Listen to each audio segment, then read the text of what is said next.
Olá, sejam muito bem-vindos. Essa nossa análise de hoje é toda baseada no material de estudo do professor doutor Marcelo Lessa, o grande idealizador do projeto Alero Turbo. E olha, a gente vai mergulhar de cabeça num dos temas mais decisivos para a aprovação. Vamos focar exatamente ali, sabe, onde a banca examinadora adora montar aquelas armadilhas. O nosso foco hoje, especificamente, é o Caderno 27, que trata dos crimes contra a administração pública. E, gente, essa é uma área, nossa, super crítica e cheia, mas cheia de detalhes. E são justamente esses detalhes que a banca FGV ama explorar.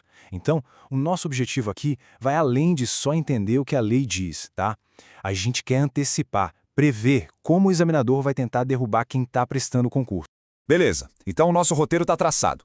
Vamos começar definindo o campo de batalha, depois a gente parte para os crimes dos funcionários e dos particulares, dá um mergulho fundo nas licitações e para fechar com chave de ouro uma revisão daquelas, direto do mestre, para ir para a prova com tudo na ponta da língua. Certo. Então, para começar, a gente precisa entender o básico, né? Tudo começa com uma pergunta que é fundamental. Para o direito penal, quem é o protagonista desses crimes? Sabe, antes mesmo da gente olhar para as ações, para os crimes em si, a gente tem que definir o ator principal. E quem é ele? O funcionário público. E a resposta, que vem lá do artigo 327 do Código Penal, é, olha, surpreendentemente ampla. Muita gente pensa que é só o servidor concursado, né? Mas não é bem assim. A lei, na verdade, inclui qualquer um que exerça uma função pública. E o mais interessante é que pode ser até de forma transitória, sem receber um único centavo. Pensa num mesário durante eleição ou num jurado em um tribunal. Pois é, para a lei penal, eles são funcionários públicos naquele momento. E é aqui que mora o perigo. Essa é a primeira armadilha clássica da FGV. Presta atenção. A banca ama, mas ama de paixão, o conceito de funcionário público por equiparação. Sabe de quem a gente está falando? Daquele empregado de uma concessionária de pedágio ou de um funcionário de um hospital privado, tipo uma Santa Casa, que atende pelo SUS. Para fins penais, pessoal, eles são considerados funcionários públicos. Quem vai para a prova com aquela visão mais restrita, sabe, cai direitinho nessa pegadinha. Ok, agora a gente vai para o coração da matéria. Nos crimes funcionais, a diferença, o detalhe que separa o acerto do erro na questão, muitas vezes está em um único verbo. É isso mesmo, um verbo.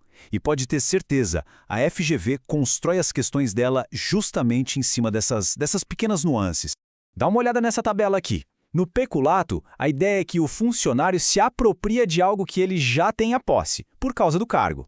Já na concussão, o verbo-chave é exigir. É forte, é uma imposição. Agora, na corrupção passiva, o verbo é mais sutil, digamos, é solicitar. É aquela famosa venda da função pública, né? E aqui vai o alerta máximo. A simples solicitação já consuma o crime, tá? Mesmo que a pessoa não chegue a receber a vantagem. A banca vai testar exatamente esse detalhe. Agora, vamos para uma das maiores armadilhas da prova e quem alerta é o próprio professor Lessa.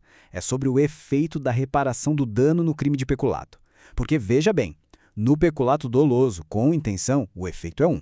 Mas, no culposo, aquele que acontece por negligência, aí a história é outra. E a FGV sabe muito bem disso.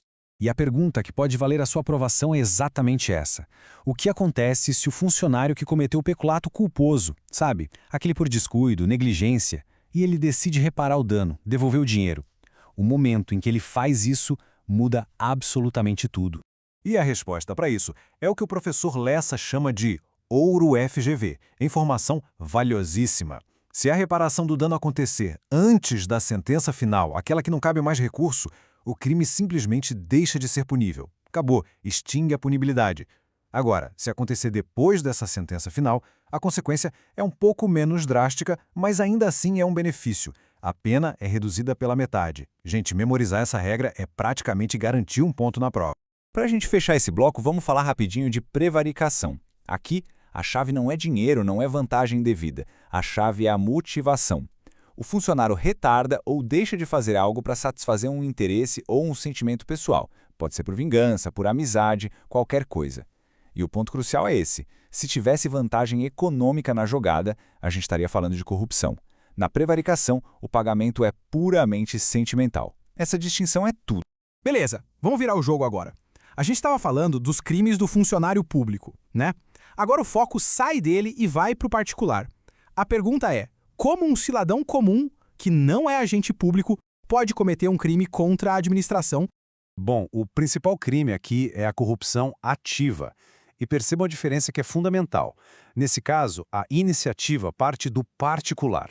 É ele que vai lá e oferece ou promete a vantagem devida para o funcionário público, na tentativa de comprar a atuação dele. Isso nos leva direto para um cenário clássico de prova. Imagina a situação. Um fiscal vai lá e exige dinheiro de um empresário. E o empresário paga. Ou então, um servidor público solicita uma propina e o cidadão vai lá e entrega. A pergunta de $1 milhão é: esse particular que cedeu à exigência ou à solicitação, ele cometeu o crime de corrupção ativa? A resposta, pessoal, é um sonoro não. Na concussão, quando o agente público exige, o particular é visto como vítima. E no caso da corrupção passiva, quando o funcionário solicita e o particular cede, o ato dele é considerado atípico. O que isso quer dizer? Quer dizer que não se encaixa na descrição do crime de corrupção ativa, justamente porque a iniciativa não foi dele. E pode apostar, a FGV adora criar historinhas, cenários, para testar exatamente essa nuance. Vamos avançar agora para uma área que é, assim, extremamente sensível: licitações e contratos públicos. E aqui tem novidade importante. A nova Lei de Licitações, a Lei 14.133, não só criou novos tipos penais, não. Ela também endureceu, e muito, as penas existentes. Pois é, o Código Penal agora tem uma seção inteirinha dedicada a isso, criminalizando condutas como a contratação direta e ilegal, fraudar a competição e por aí vai. O recado que o legislador mandou foi bem claro, né? A tolerância com maracutaia em licitação, acabou. E só para não restar nenhuma dúvida da seriedade do negócio, a pena máxima para o crime de fraudar o caráter competitivo de uma licitação, sabe qual é agora? 8 anos de reclusão. Antes, a pena era de detenção, que é bem mais branda. A mudança foi brutal. Isso mostra o quanto esse tema virou uma prioridade. Ufa, cobrimos bastante coisa, né? Mas agora chegou a hora daquela revisão rápida, certeira, o fichamento de ouro do mestre. São os pontos que o professor Lessa destaca como absolutamente essenciais. Pensa nisso como a sua lista de verificação final antes do dia da prova. Vamos lá. Primeira pergunta-chave, jogo rápido. Um cidadão se recusa a cumprir uma ordem legal de um funcionário público. O crime é resistência ou desobediência? Qual é o detalhe que muda tudo?